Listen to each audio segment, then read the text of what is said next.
Do you want to get dramatically better at your craft, your career, or your business without pushing harder or burning out? Most people think that the only way to grow is to do more or to hustle harder. But what I have discovered after years of deconstructing top performers in my Genius Lab is that the real key to getting extraordinary results lies in something I've never actually heard anyone talk about before. It's not about talent.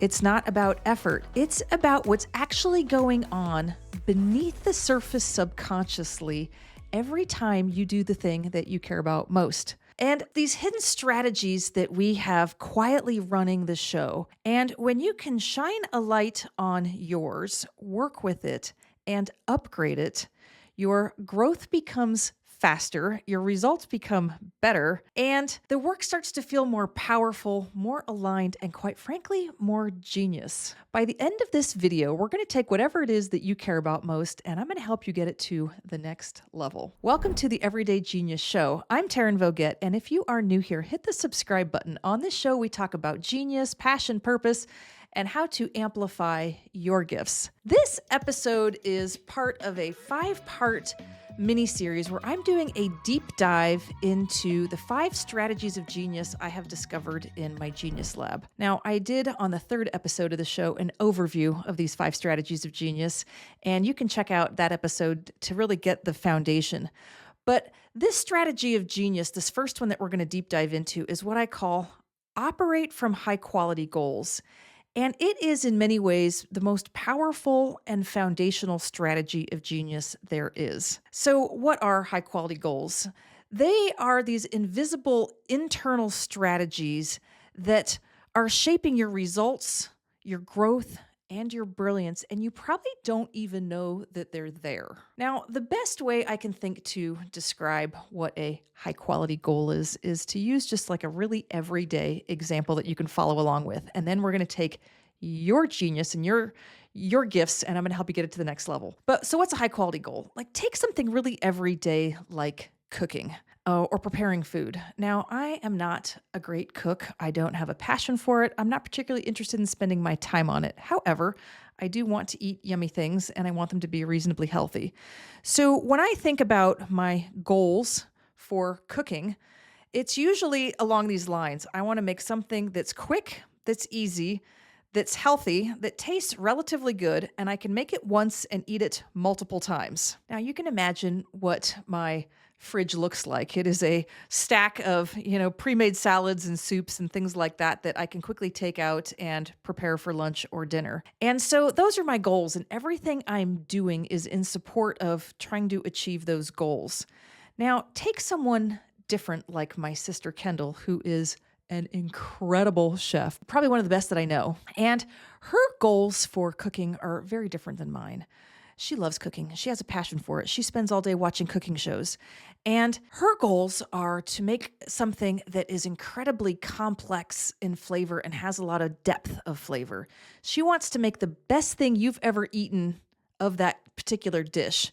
And she wants there to be interesting textures and a pretty presentation.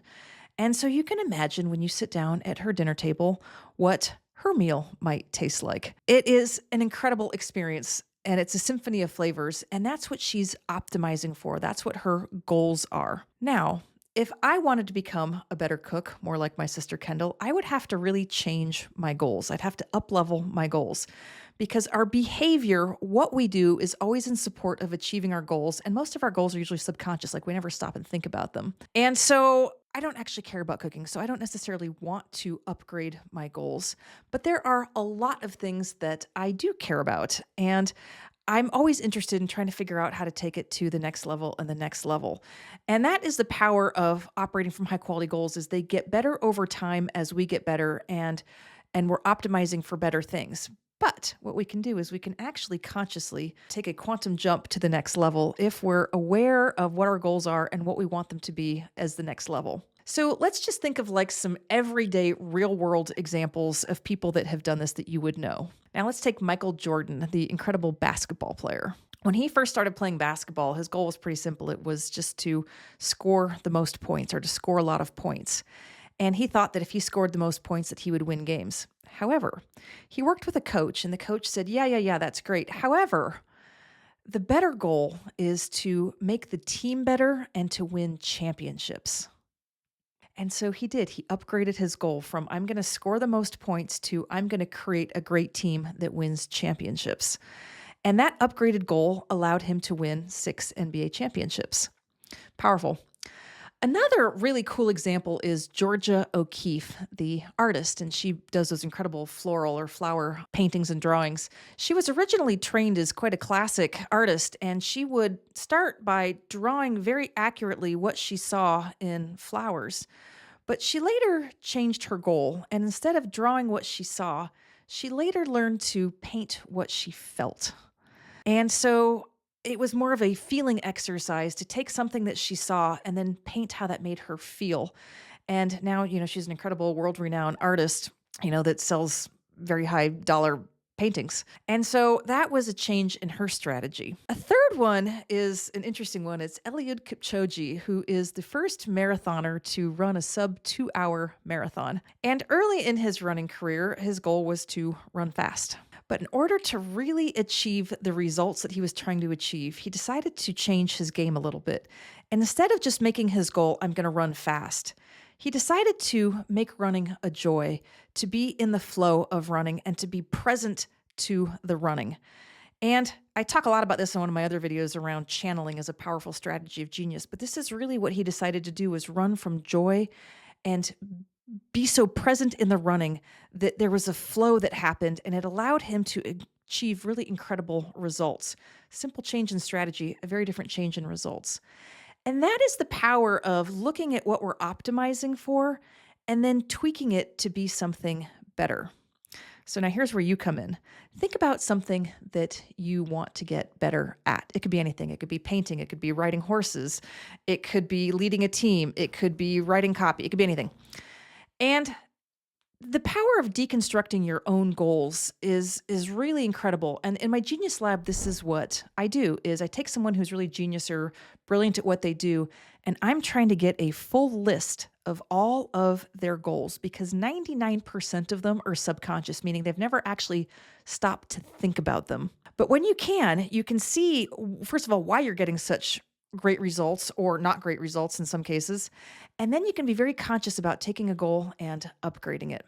So what you're going to do is you're going to get out a piece of paper and a pen, and you're just going to take whatever it is that you want to get better at, and you're just going to ask yourself some questions like, what are my goals as I'm doing this? What am I trying to optimize for?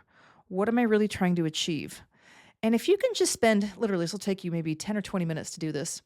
If you can just write these down and then just keep asking yourself, what else? What else are my goals? What else am I trying to achieve? What else am I trying to optimize for? And you can really get to a list of about 20 to 25. Those last few, if you really dig deep for them, will often be your most brilliant subconscious goals. The first few will be easy, the middle will be kind of hard or a little bit harder, and then the last few get actually quite difficult to drudge up out of yourself, but they're juicy ones.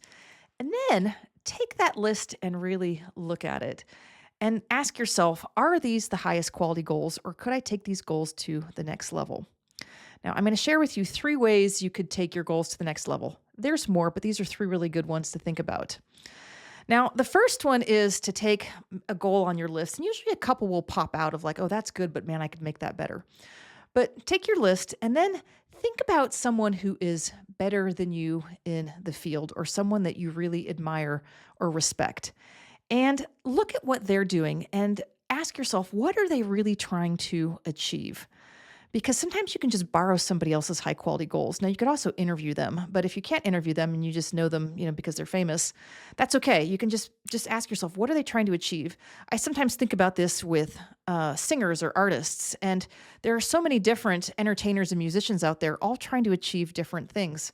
Some people are trying to achieve, deep emotional resonance. Some are trying to achieve getting the crowd really activated and involved. Others are just trying to create a visual spectacular. And so all of those are great goals and they're unique to each artist. But is there something in what someone else is doing in your field that when you look at, you're like, oh, that's really good. I'd love to be able to do that. And then add that as one of your goals. So the first way you can upgrade your goals is to ask yourself, what would a master be doing or someone that I really respect in this field? What are they trying to achieve? And could I crib their goal? First one. The second way you can upgrade your goal is to kind of look at your list and then ask yourself, what on here could I make a more powerful experience for myself or for others? And usually this is related to something emotional. I think about the singer Adele, and she did an interview one time and she said, "Yeah, when I was singing, it was great, but one time I heard this woman and I forget who she said it was, but it was a woman who just had this incredible emotion that came through her music." And she said, "The minute I heard that emotion come through, I knew I wanted to sing like that." And in that moment, she upgraded her goal to I'm going to sing a song to I'm going to channel a powerful emotion. And that really is Adele's genius, is that you feel what she's singing. So on your list, what could you do that would create more of a feeling, a more powerful emotion in yourself or others as you're doing it? And that might be a way to upgrade your goal. The third way you can think about upgrading your goal is to do it in a way that maybe no one else is doing it. And if you look around, you're like, yeah, everybody's doing this thing this way, but what if I did it in a way that no one else was? And you can sometimes look at different industries or different people outside of your discipline and just think, could I borrow something that they're doing and do mine in a way that no one else is doing? I think a really pure example of this is Tim Ferriss. And Tim Ferriss is someone I quite like because I think he thinks really differently and he's written a bunch of books and you might know him. But he one time talked about when he was in sales and early on in his career, I think he was selling like fax machines or something. And he said that he asked himself a really simple question. How could I do this in a way that's opposite to what everyone else is doing? And at the time, what everyone else was doing was making calls between the hours of 9 and 5, trying to reach, owners or CEOs of businesses, and they would get a very low hit rate. And so he said, what could I do that would be the opposite of this? And what he decided to do was make phone calls between the hours of 8 and 9 a.m. and 5 and 6 p.m., meaning the staff had gone and usually the owner was the one there that would actually answer the phone. So those were the hours he made phone calls. And then during the day, he would just send emails. And he had this insanely high success rate because he decided to do something in a way that was opposite of what everyone else was doing. And that is kind of a cool way to think about it is, could I take something and do it differently than everybody else, do it in an opposite way? Take something from a different discipline and add it in here and do it uniquely. And so that's a powerful way to upgrade a goal. So those are 3 strategies to upgrade your goals. And again, there's more. But if you want to actually do this in a fast way as well, you can just interview someone who's better than you at what they're doing, ask them what their goals are and really dig so you get, 20 to 25 and see if there's something in their list that's really brilliant or different or something that you would like to try out. And so that is how we can uplevel our goals and therefore uplevel our genius. Because again, once we set a higher quality goal, our behavior or what we do is always in support of trying to achieve that. And that is how we get extraordinary results. So I hope that helps. On the next episode, we're going to do a deep dive into the second strategy of genius, which is operating from mental checklists, which is insanely interesting. And I'll show you how they work, how you're already using them, and how you can uplevel yours in a fast way. So hit the subscribe button and tune into the next episode of the Everyday Genius Show. As always, thank you for letting me share my greatest passion with you, which is sharing this information and creating this show. I look forward to continuing our conversation about your genius on the next episode.